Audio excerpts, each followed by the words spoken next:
These are the ingredients. First, cooking oil, salt, oregano leaves, mint leaves, lemongrass, empty glass container, wick, lighter. First, we need to clean the leaves because dirt are in it. So we need to clean it. Para saan nga ba itong ginagawa namin? Ito ay isang investigatory project. Gumagawa kami ng substitute ng katol.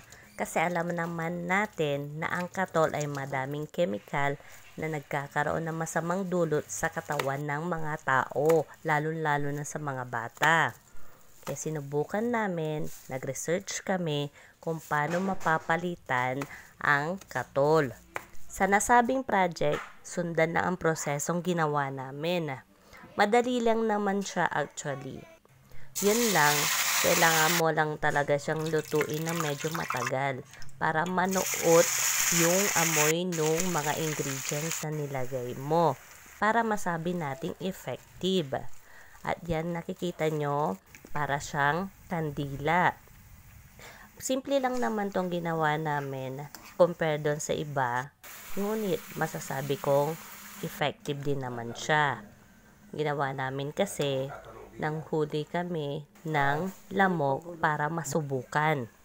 Habang hinahanda yung prosesong yan, nakapanghuli tayo kahit isa man lang na lamok na makita natin kung proven and tested to.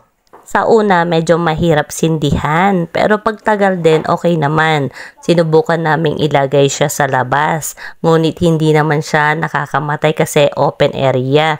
Kaya yun, yung hinuli namin, tinest na lang namin. Makikita nyo dyan, medyo na hilo yung lamok.